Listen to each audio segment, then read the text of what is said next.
예, 1995년 10월 17일 날 매사추세츠 메모리얼 병원에서 여자아이 두 쌍둥이가 태어났습니다. 그런데 이제 하나이는 건강한데 하나이는 신체가 몹시 허약해 특별히 심장이 약해가지고 살지 못 살지 모를 정도로 의사들이 확신할 수가 없었다 그럽니다. 특별히 이 아이들이 12주나 빨리 세상에 나왔기 때문에 인큐베이터에서 한동안 클 수밖에 없었는데요. 한 달을 크면서도 심장이 약한 아이는 혈압도 낮고 늘 여러 가지로 문제가 있어서 생존하지 못할 것 같다 하는 것이 의사들의 이제 생각이었습니다. 그런데 인큐베이터를 돌보고 일하는 오랫동안 13년 이상 일한 간호원이 마음속에 이 아이 둘을 같이 있게 하는 게 쌍둥이이기 때문에 좋겠다 하는 마음이 들었습니다. 병원 규정에 어긋나기 때문에 고민하던 끝에 담당 의사한테 얘기를 했더니 담당 의사가 이제 그러면 그 부모하고 같이 상의를 해서 허락을 받고 인큐베이터에 같이 넣었다 그럽니다. 같이 넣었더니 두 아이 중에서 건강한 아이가 한 달쯤 되니까 팔을 올려서 옆에 있는 아이를 오늘 화면에 나오는 것처럼 끌어안았어요. 너무 신기하잖아요. 근데 이제 간호원의 그 간증은 그때 순간적으로 기가 막힌 일이 일어났어요. 그게 뭐냐면 심장의 박동이 정상 수치로 올라갔다. 그러더니 혈압도 올라가고 몸의 모든 기관들이 제대로 활동하기 시작했다. 의사도 놀라고 다 놀라서 의사들이 막 사진을 찍어가지고 올리는 바람에 뉴스가 되고 오늘도 이 두 딸이 건강하게 커서 청년으로 아주 잘 컸다. 그런 모습이 있다 하는 얘기를 들었습니다. 사랑이죠.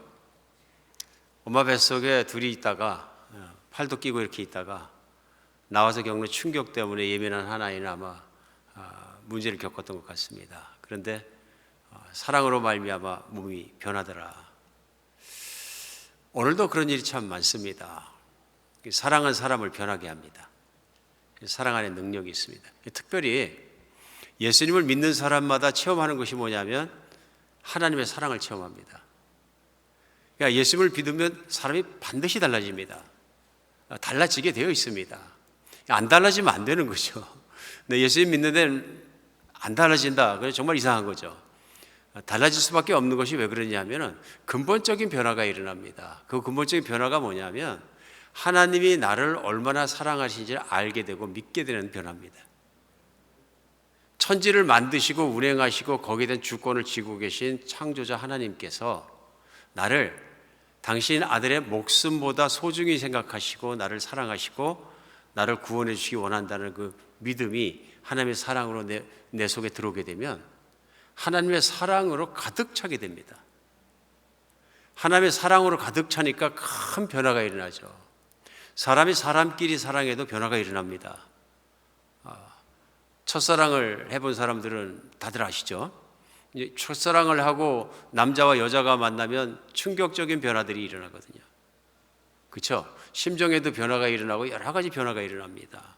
변화가 안 일어나면 사랑하는지 그 고백이 맞는 건지 이상한 것이다.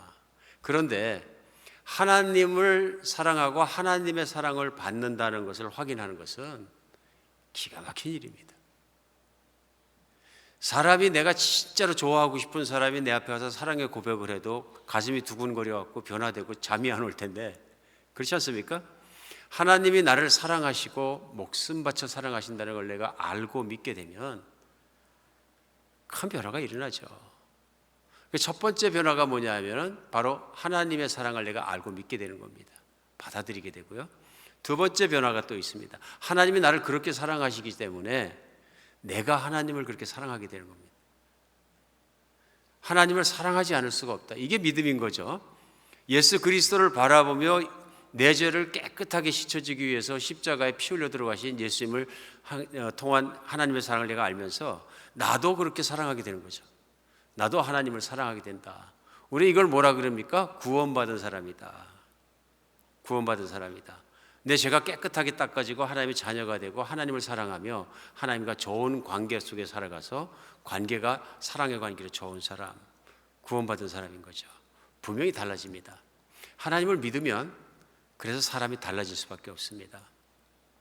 그런데 하나님을 사랑하게 되고 하나님을 아는 것은 어쩌면 본인이 간증하고 말하고 그러기 전에 잘 드러나지 않을지 모릅니다.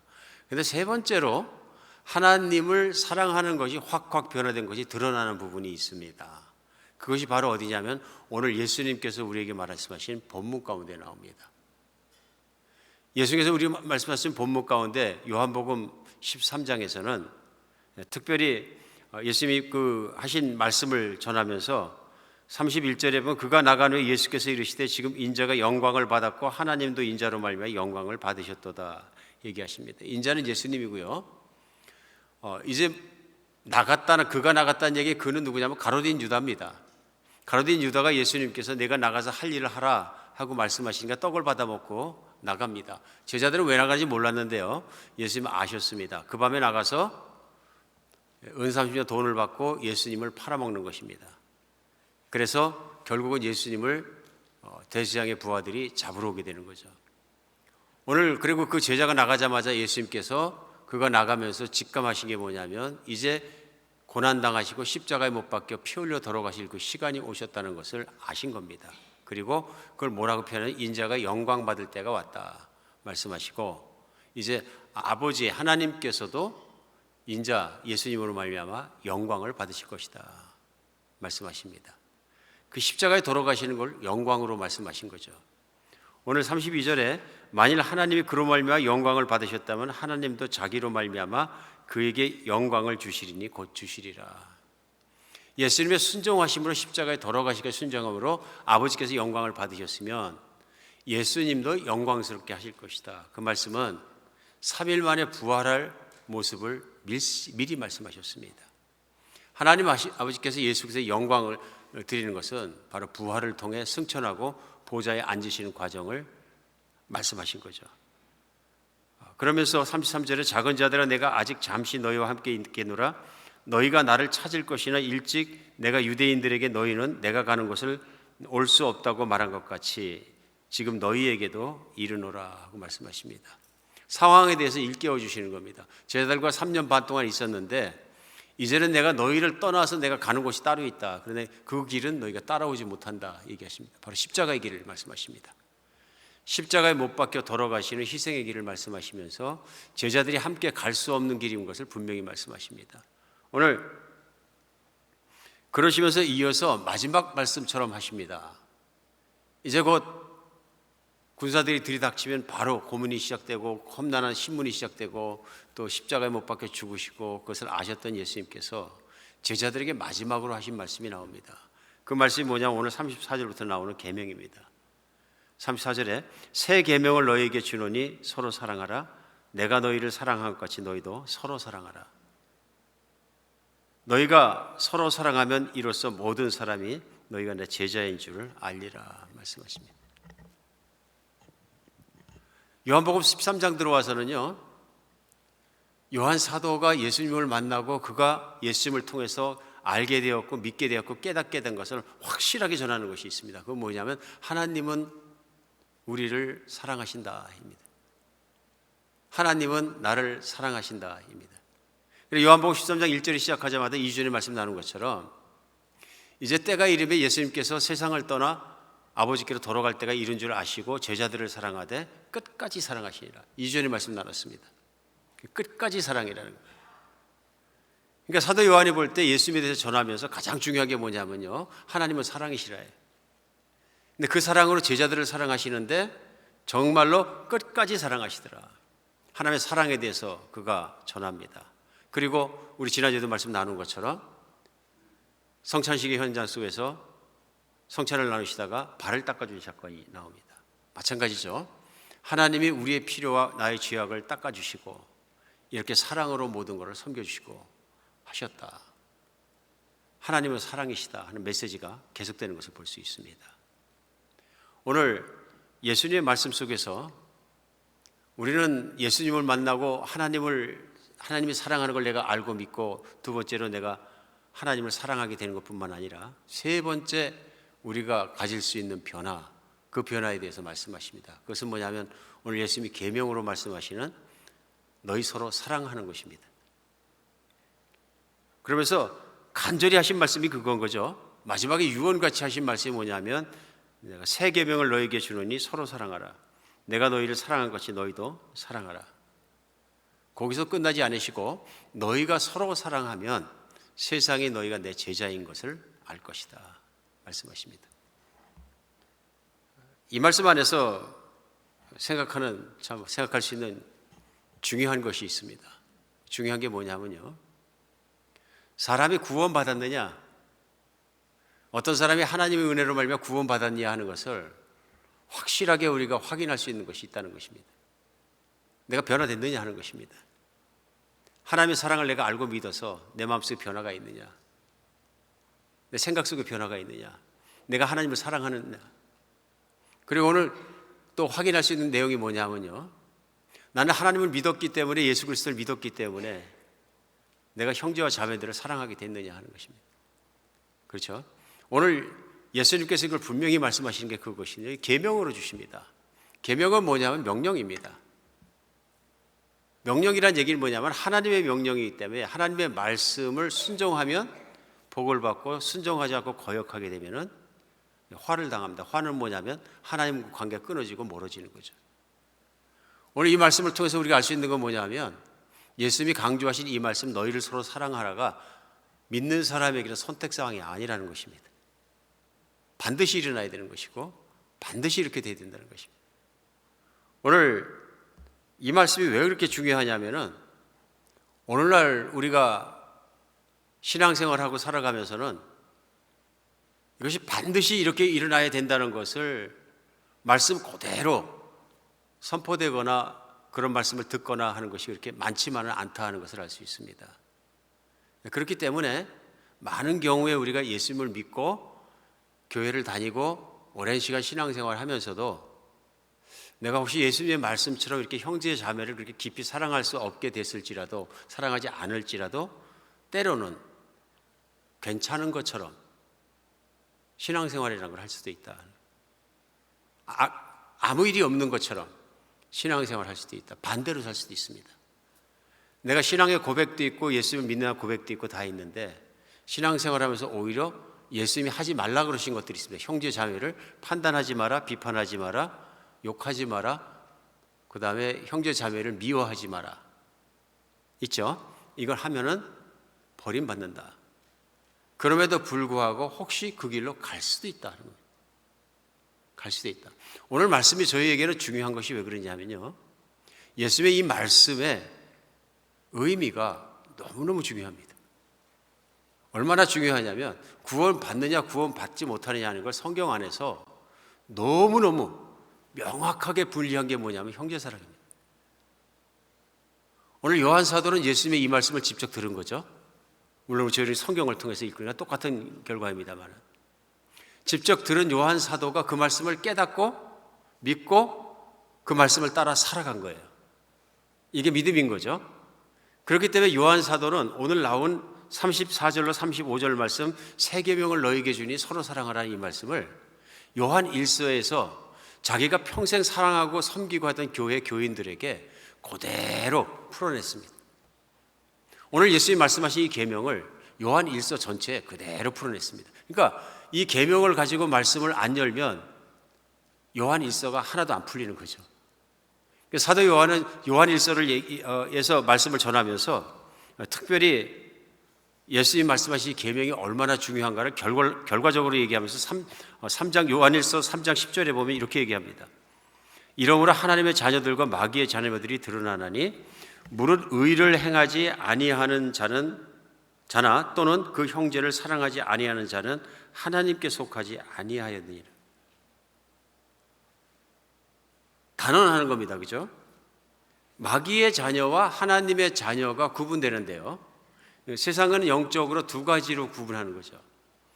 하나님의 자녀가 있고 마귀에 소속되어 있는 마귀의 자녀가 있는데, 오늘 하나님의 자녀는 분명하게 구분되는 것이 무엇이냐 하면은 형제를 사랑하는 것이다. 반대로 오늘 그래서 10절에 3장 요한일서 3장 10절에 얘기하는 것은 무릇 의를 행하지 아니하는 자나 또는 형제를 사랑하지 않는 자는 하나님께 속하지 아니했느니라 선포합니다. 무서운 말씀이죠. 14절에 보면요, 우리는 형제를 사랑함으로 사망에서 옮겨 생명으로 들어간 줄 알거니와 사랑하지 아니하는 자는 사망에 머물러 있느니라. 그러니까 형제를 사랑하지 않는 자는 아직도 사망에 머물러 있다냐, 구원받지 못했다, 이런 얘기죠. 예수님이 재림하셔서 심판하신다면 심판을 받고 지옥 갈 수밖에 없는 존재다 하는 말씀인 것을 단언하고 있습니다. 심각하죠. 오늘 예수님이 전하신 이 말씀, 세 계명을 주시고 너희 서로 사랑하라 하신 이 말씀은 그 무게가 어마어마합니다. 심각한 말씀입니다. 오늘 이 말씀의 무게가 더욱더 심각한 게 뭐냐면요, 구원받지 못하면 사랑할 능력도 없다 하는 말씀으로 표현될 수 있을 것 같습니다. 요한일서에서 사도 요한은 예수님께 드린 이 세 계명을 풀어내면서 오늘 3장 10절과 3장 11절 요한일서에 대해서 말씀을 같이 또 읽었습니다마는 그 이전에 3장이 시작되자마자 그가 얘기하는 건 뭐냐면, 예로 드는 것이요, 가인처럼 살지 말라 그러는 거예요. 창세기에 보면 인간이 타락하고 첫 번째 죄를 짓는 모습이 나오면서 가인이란 사람이 시기와 질투 속에 자기 동생 아벨이 의로움에도 불구하고 들에서 쳐서 죽이는 사건이 나옵니다. 다른 건 아무것도 없죠. 시기와 질투입니다. 동생이 칭찬받는 거 싫고 잘 되는 거 싫어갖고 쳐 죽인 사건이에요. 선악과를 따먹고 인간의 속에 타락을 했는데, 타락에서 무슨 일이 일어났느냐, 이기심과 탐심과 시기심이 다 들어가지고 동생을 결국 살인하게 되었다. 최종적으로는 살인하게 되었지만 살인의 죄가 왜 들어왔느냐 하면요, 미워함과 판단한 것과 시기심이 다 동원돼서 들어온 것이죠. 그래서 가인처럼 되지 말라 하는 말을 요한일서에서 사도 요한은 예수님이 전하신 세 계명에 대해서 풀어서 말씀을 전하면서 가인이 마귀에 소속됐기 때문에 그렇다 하고 얘기하는 것입니다. 오늘 예수님께서 이 세 계명에 대해서 말씀하신 이유는 사람으로 참 사람이 되게 하고 사람으로 사람답게 되게 하는 것은 가장 중요한 것이 무엇이냐면요, 순수한 사랑에 대한 능력이 생겨야 된다. 그렇지 않으면 구원받지 못한다는 것을 분명히 말씀하신 걸 알 수 있습니다. 오늘 말씀 속에서 우리 알 수 있는 것이 무엇이냐면, 형제와 자매를 사랑하는 것, 내가 다른 사람을 그렇게 사랑하는 것은 선택사항이 아니라는 것. 그 다음에 요한일서 3장 14절 말씀에는 형제를 사랑함으로 사망에 옮겨 생명에 들어간 줄을 알거니와 이렇게 말씀을 전합니다. 형제를 사랑함으로 사망에서 옮겨 생명으로 들어갔다 하고 과거형을 쓰는 거죠. 그 얘기는 무슨 얘기냐면요, 형제를 사랑함으로 말미암아 내가 구원받았다는 얘기 표현을 하고자 하는 것이 아니라, 예수님을 진짜로 믿으면 형제를 사랑하게 되고, 형제를 사랑한다는 얘기는 구원을 받았다는 얘기라, 사망에서 옮겨 생명으로 옮겨졌다는 얘기라.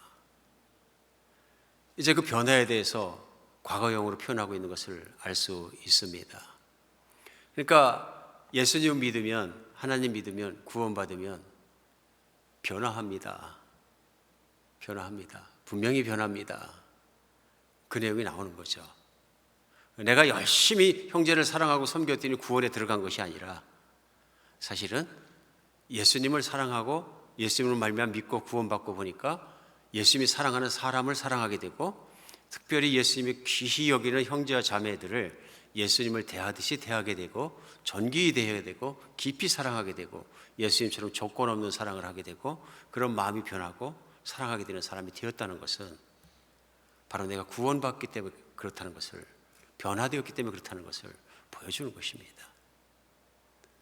이것이 너무 중요한 일입니다. 오늘 그렇기 때문에 제자들에게도 예수님께서 이것을 새 계명으로 말씀하신 것이고, 나를 사랑하는 자는 내 계명을 지키느니라. 우리 조금 더 있으면 요한복음 15장에서 예수님께서 계속 강조하는 말씀이 내 안에 거하라 그러시면서, 어떻게 그럼 내 안에 거하느냐, 내가 아버지의 계명을 지켜 아버지의 사랑 안에 거한 것처럼 너희도 내 계명을 지키면 내 사랑 안에 거하리라. 다시 얘기하십니다. 내 계명은 이것이니 너희 서로 사랑하라. 얼마나 중요한지 아시겠죠? 13장에서 말씀하시고 15장에서는 큰 15장 전체를 통해서 그것을 풀어주십니다. 오늘 본문 말씀이 시작됐습니다. 이 말씀은 오늘 끝나는 것이 아니라 계속되는 말씀입니다. 왜? 너무 중요하기 때문에. 예수님 풀어주신 것이 15장에 가득 나옵니다.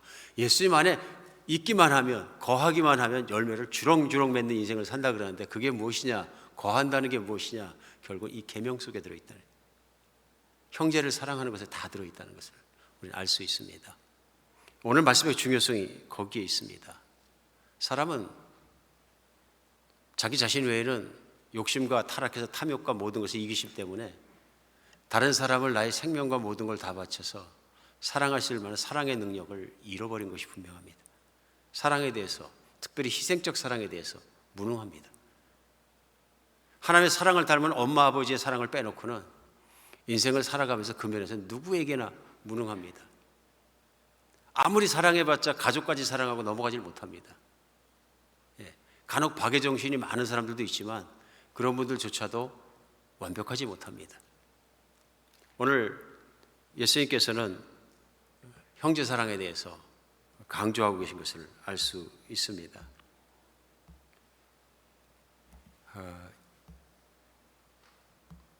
우리가 교회 생활을 하면서 어떻게 보면 가장 힘들어하는 부분도 또 그 부분이 아닐까 싶습니다. 왜냐하면 우리 주님께서 오늘 말씀하시면서 내가 너희를 사랑한 것 같이 너희도 서로 사랑하라 그랬을 때 제자들에게 말씀하셨거든요. 우선. 그럼 오늘날 제자가 누구냐면요, 교회입니다.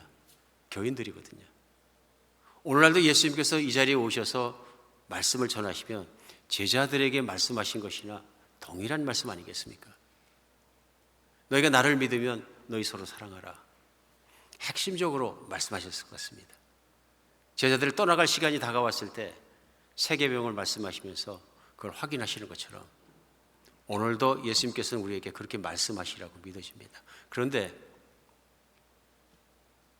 이상하리 많지 교회가 다른 건 몰라도 서로 사랑하는 게 그렇게 힘듭니다. 그렇게 힘듭니다. 교회 저도 이렇게 섬기면서 이렇게 보게 되면 이제 많은 분들이 특히 이민교회에서는 뭐 여러 가지 환경 때문에도 그렇지만 이 교회 저 교회 많은 교회들을 섬길 수 있는 기회들이 있으셨습니다. 한 교회만 쭉 다니는 분도 계시지만 아주 많은 분들이 교회를 옮기고 그랬던 경험들이 많이 계십니다. 그런데 대화를 하다 보면 그 경험이라는 것이 절대 다수의 많은 부분이 뭐냐면은 실망했던 분, 시험 들었던 분, 아팠던 경험, 싸웠던 경험, 시험 지어는 막 그런 경험들이 가득 있으세요. 이게 솔직한 이야기입니다. 오늘 말씀 중에 너희가 서로 사랑하면 세상이 너희가 내 제자인 줄 알리라. 세상에서 교회가 교회되는 이유는 간단합니다. 십자가를 내걸었기 때문도 아니고 교회라고 붙여놨기 때문에, 간판을 붙여놨기 때문이 아닙니다. 오늘 예수님 말씀대로 하면 교회는 건물이 아닙니다. 교회는 예수님과 사람들이 공동체거든요. 교회는 믿지 않는 사람이나 세상 사람들이 볼 때 어떻게 구분할 수 있냐면 교인들은 서로 사랑하더라. 예전에 교회가 한참 시끄러운 교회가 많고 그러니까 한국에서 그런 조커가 나왔어요.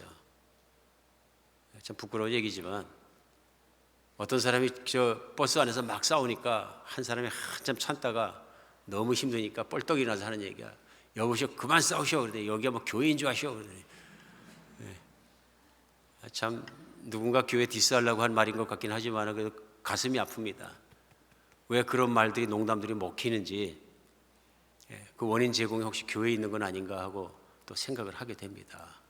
왜 그러냐면 어쩌면은 교회 안에 다툼이나 그런 것들이 그만큼 흔하지 않는가, 아프게 하는 것도 많고 참 흔하지 않는가 생각해 볼 수밖에 없다는 것입니다.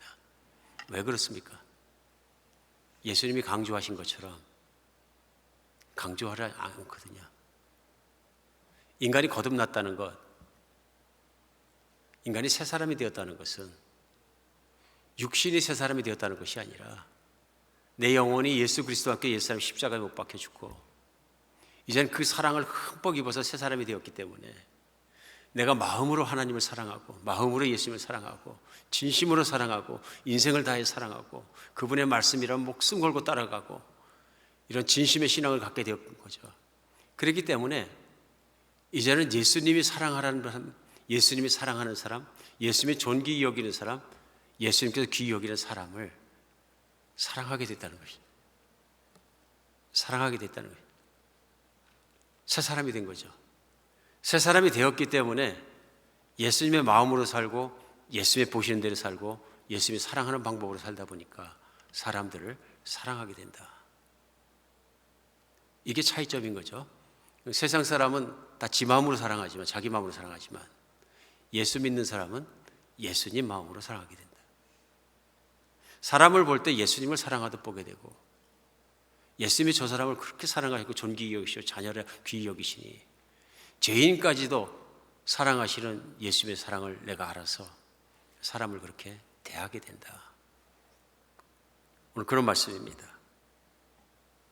오늘 이런 말씀 때문에 특별히 예수님께서는 말세에 대해서 말씀하시면서도 말세가 되면 무슨 현상이 일어나냐면 많은 처처의 지진과 기근과 전쟁이 일어나고 민족과 민족이 대정하고, 그래 마태복음 대표적으로 24장에서는 그 말세에 일어난 말씀들을 쭉 하시면서 영적인 말씀을 또 하십니다.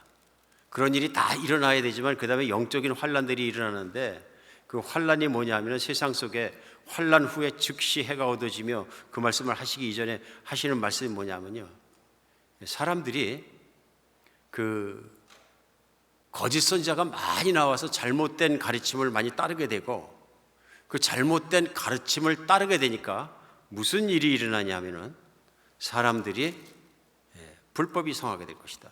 24장 마태복음 12절에 보면 11절부터 읽죠. 제가 거짓 선지자가 많이 일어나 많은 사람을 미혹하게 했으며 불법이 성함으로 많은 사람이 사랑이 식어지리라. 말세 끝에 일어난 일입니다. 거짓 선지자가 많이 일어나서 잘못된 메시지를 전하게 된다. 잘못된 메시지를 전하게 되니까 그 결과가 뭐냐면 불법을 행하게 되는데, 그 불법을 행하는 자마다 문제가 뭐냐면 사랑이 식어진다고 표현하십니다. 사랑이 식어지기라. 근데 13절에는 끝까지 견디는 자는 구원 얻으리라. 그런 말씀이죠. 마치 사랑은 관계가 없는 것처럼 다 전하는데 사랑은 관계가 없는 것처럼 전하게 되고, 그렇게 되면 이 사랑에 대해서 무감각해지게 되고 신앙생활과 관계가 없어지게 되고 사랑에서 떠나게 되고, 결국은 차가운 마음으로 신앙생활하고 무지한 마음으로 신앙생활하다 보면 사랑이 식어져서 구원의 목적이 인간을 회복시키는 데 있었는데, 그 인간의 회복은 하나님이 주신 마음으로 사랑하는 사랑에서 완성되어야 되는데 사랑 다 잃어버리고 식어버리고 그런 모습이 되어버려서 구원을 잃어버린 말세의 모습에 대해서 우리 예수님께서 경고하고 계신 것을 알 수 있습니다. 깨어있으라는 말씀이 얼마나 이때 중요한 것인지요.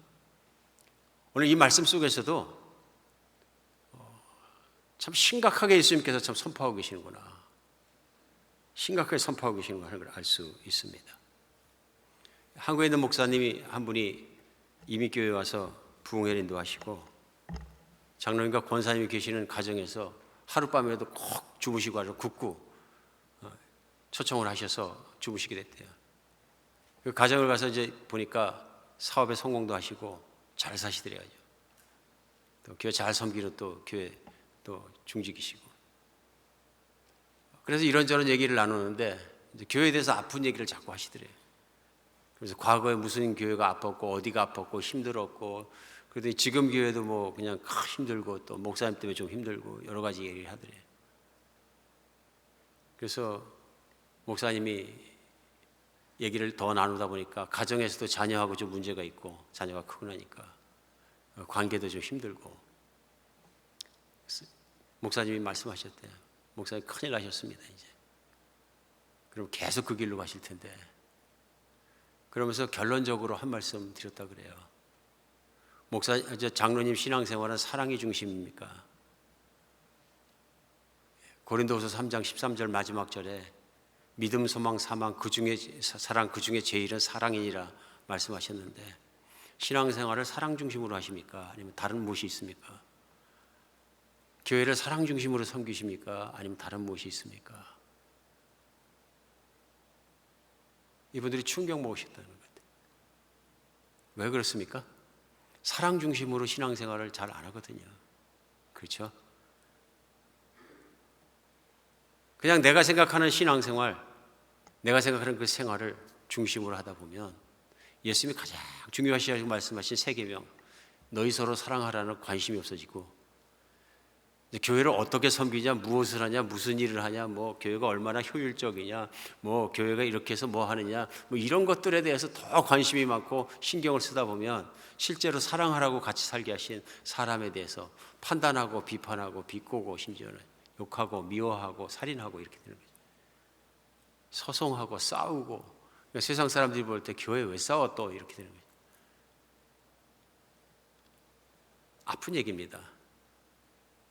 우리 예수님의 의도가 무엇인지를 모르게 되면, 아니면 알고도 벗어나게 되면 교회가 완전히 정도를 벗어나게 된다. 교회가 막 다른 거 다 잘해도 사랑이 없으면 아무것도 아니다. 고린도서 13장에서 사도 바울이 얘기한 그거 아닙니까?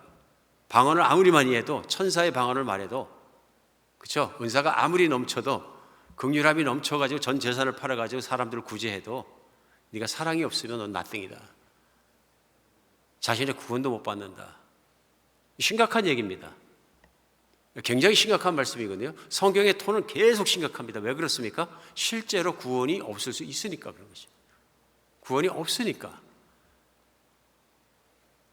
오늘 말씀을 준비하면서 저 자신에게도 심각한 말씀입니다.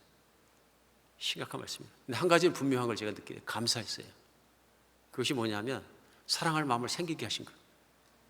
언젠가도 간증했습니다만 사람이 참 천하게 보였거든요. 왜 천하게 보니까 천하니까 천하게 보인 거죠. 제가 은혜 받을 때 막 조그만한 사업체를 경영하면서 거기에 그냥 그 레스토랑을 경영하는데 막 홈레스들이 들어와서 얼마나 괴롭히고 지저분하게 하는지. 그 사람들 식사하다가 홈레스가 들어와서 막 왔다 갔다 하고 그러면 냄새 나지요. 막 지나가면서 훗이 있으면 막 움키지요. 그리고 돈 달라 그러죠. 이렇게 불쾌하잖아요. 그 사람들은 너무 미웠고 너무 천하고 너무 더러워서 막 내쫓았는데, 예수님 앞에서 제가 얼마나 더러운 인간인지를 깨닫고 엎드러지고 울고 불고 회개하고 주님의 사랑 붙잡고 십자가의 보혈로 뒤집어 쓰고 나와서 주님의 그 피 묻은 밑바닥에서 보니까 제가 얼마나 무슨 짓을 했는지 보이더라고요. 후회스럽고. 그래서 파크로 그 홈레스들이 제일 많이 있는 뉴욕에 있는 허슨강에 찾아가서 한 사람 한 사람 찾아다니면서 같이 음식도 나눠주고 같이 기도도 하고 처지 얘기도 들어주고 끌어안고 하는데, 정말 신기했던 것이 예수님이 그를 사랑한다고 생각하니까 끌어안아도 안 더럽더라고요. 냄새가 나니까 안 더럽더라니까요. 그 형제가 또 거기서 끝났으면 좋은데 또 자기가 뭐 어떤 페트병에다 물을 담아갖고 마시는 게, 페트병이 하도 오래 써고 쎄까봤습니다. 물 마시고 앞에 이가 한 서너 개 빠졌는데 그걸 딱 마시더니 물 마셔서 주는 거예요. 평상시에 갔으면 토했습니다. 받아 마셔야죠, 사랑하니까. 사랑하는 자가 주시는 물이네. 예수님이 주신 물이라고 생각하고 마시니까 맛있어. 그때 제가 생각했습니다. 아, 내가 하나님으로 인해서 변화됐구나. 변화됐구나. 그걸 제가 느낀 거죠. 이게 내가 변화된 거는 내가 이렇게 해서 된 것이 아니라 내가 예수님을 믿으니까 사람이 사랑스러워 보이는구나. 아, 정말 지긋지긋하게 미웠고 지긋지긋하게 멸시하고 싶었던 사람들인데 이런 사람들이 사랑스러워 보이는구나. 그걸 느꼈습니다. 달라지는 거죠. 뭐가 제가 은혜 받았다고 자랑하려고 이 말씀 나누는 것이 아니라 저 같은 모질은 인간도 달라지더라, 그런 얘기입니다. 사랑할 줄 모르고 사랑의 무능력자였었는데 달라지더라. 집에 와서 보니까 애들도 다르게 보이고 아내도 다르게 보이고 사람들이 다 다르게 보이더라. 다 존귀해 보이고 다 귀한 생명이고 우리 주님께서 보시는 그런 생명이라고 보이더라. 우리가 인생을 살아가면서 예수님 깊게 믿게 되면 분명히 달라집니다. 사람을 보는 눈이 달라지고 사람에 대해 품는 마음이 달라지고 달라지는 거죠. 달라져야 되는 것 같습니다. 왜냐하면 내가 저주받아야 될 사람이기 때문에 하나님이 나를 사랑하셔서 은혜 주셔서 나를 새 사람 만들어 주셨는데, 그 새 사람이 예수님 말씀하시는 내 형제를 서로 사랑하라는 말씀을 내가 사랑하지 못하면 되겠습니까? 그런 말씀하시는 거죠. 형제를 미워하면 사망한다. 지옥불에 떨어진다. 살인죄다. 심지어는 말씀하시는 이유가 거기 있다고 믿어집니다. 오늘 말씀 안에서 정말 중요한 것이 왜 그러냐면 사람을 사랑하는 이 사랑에 대한 능력이 내 안에 들어오면 가족도 회복되고 내가 사는 모든 관계들이 사랑으로 덮어질 수 있습니다. 상담하시는 목사님이 한번 글을 쓰셨는데 어떤 자매가 와서 상담을 하면서 내 남편이 하도 거짓말을 해야 돼가지고서는 그 남편을 사랑할 수가 없습니다. 어떻게 해야 됩니까? 더 이상은 안 되는데 헤어져야 됩니까? 참 아닌 게 아니라 심각하더래요. 남자가 자꾸 거짓말하게 되면 나가서 뭘 하는지 왜 재정은 자꾸 이렇게 쓰는지 아내가 의심할 게 한두 가지가 아닌 거예요. 그러다 보니까 이 사람 사랑을 하는 건지 나를 귀히 여기는 건지 그것도 다 거짓말 입으로 하는 얘기가 또 뒤에 가서 또 행동이 다를 수도 있고 신뢰가 안 되면 사랑 못 합니다. 어떻게 사랑합니까? 굉장히 힘들었네.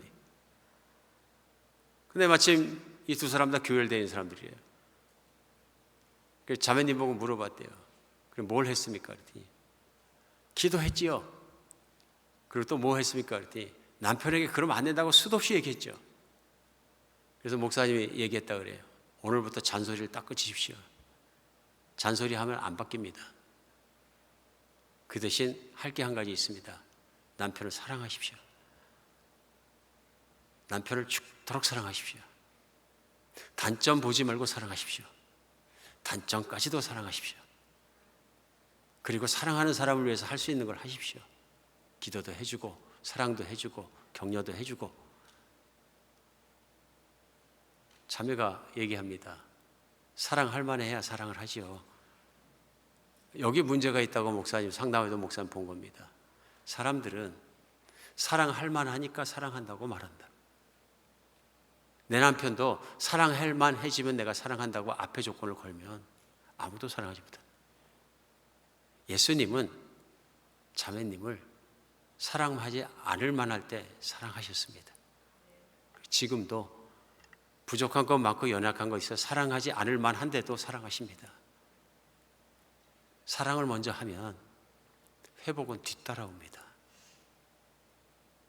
나를 사랑해 주셔서 내가 변화되고 나를 기다려 주시고 참아 주시고 품어 주셔서 내가 변화된 것처럼 사랑해 주는 것이 먼저입니다. 내가 은혜 받았으면 은혜 받은 사람이 사랑해 주는 것이 먼저입니다. 말씀하셨다 그래요. 맞는 말씀입니다. 맞는 말씀입니다.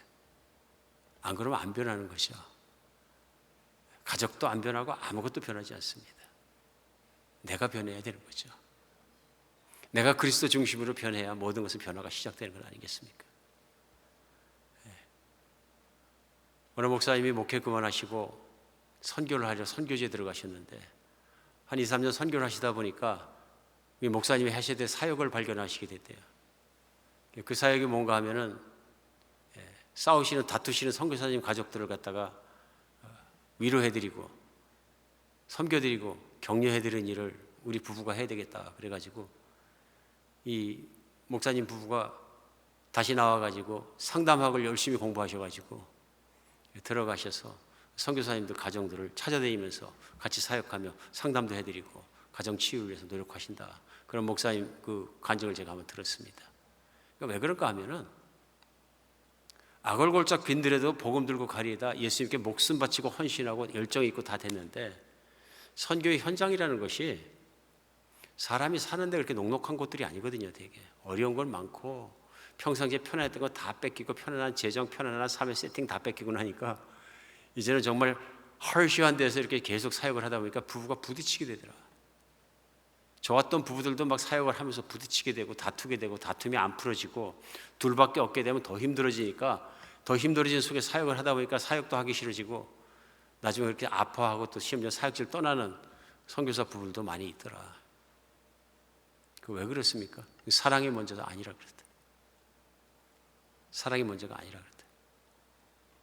이를 물고 사역하는 것도 중요하지만 사역의 대상이 누굽니까? 예수님 모르는 사람들이거든요. 복음을 들어야 되는 사람들인데 그 사람들이 그 선교사 부부를 통해서 맨날 싸우면 뭘 보겠습니까? 볼 게 없는 거죠. 뭘 부러워하겠습니까? 부러울 게 없는 거죠. 그래서 선교를 하다가도 다치니까 선교를 하면서도 치유가 필요하고 선교를 하면서도 계속 예수님이 필요하고 그렇구나. 그래가지고 상담을 하면서 회복하는 그 회복 사역을 도와주고 있다, 그 말씀하셨습니다. 어디나 있다는 얘기죠. 우리의 연약함은 우리 예수님의 진심과 중심에 있는 말씀을 떠나서 우리의 판단대로 살아가면서 사랑하며 사는 것이 부르심인데, 그거 놓쳐버리면 정말로 힘든 인생길을 갈 수 있다. 깨닫지 못하면 죽음의 길까지도 들어갈 수 있다는 것을 오늘 예수님이 이 계명 한 절에 그대로 주셨습니다. 내가 너희를 사랑한 것 같이 너희도 서로 사랑하라. 중요한 말씀이라고 믿으십니다. 반면에 사랑하면 모든 것이 쉬워지는 것 같습니다. 제가 존경하는 목사님 중에서 오대원 목사님이라는 분이 계십니다. 많은 분들이 아십니다. 한국 분이 아니고 미국 분입니다. 데이비드 로스라는 미국 이름으로 한국에 70년대부터 들어가서 복음을 열심히 섬겨주셔서 청년사역 열심히 하시고 한국에 예수전도단이라는 단체를 만드시고 많은 영향을 끼치셨어요. 한번 이분 강의를 듣는데 한국말을 너무 잘하시는 거예요. 미국 분이신데 너무 놀랐어요. 제가 그냥 한국말을 미국인처럼 하는 게 아니라 한국말을 한국 사람처럼 하시는 거예요. 근데 그렇게 하는 것뿐만 아니라 한국어의 어려운 뉘앙스까지 다 살려서 말씀을 하시는 거예요. 강의가 얼마나 정말 좋았나 몰라요. 강의 끝나고 나서 오대원 목사님 보고 제가 물어봤어요.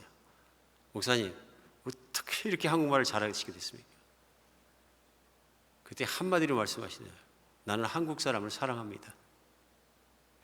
제가 할 말을 잃었어요. 한국 사람을 사랑하니까 말을 잘하게 됩니다.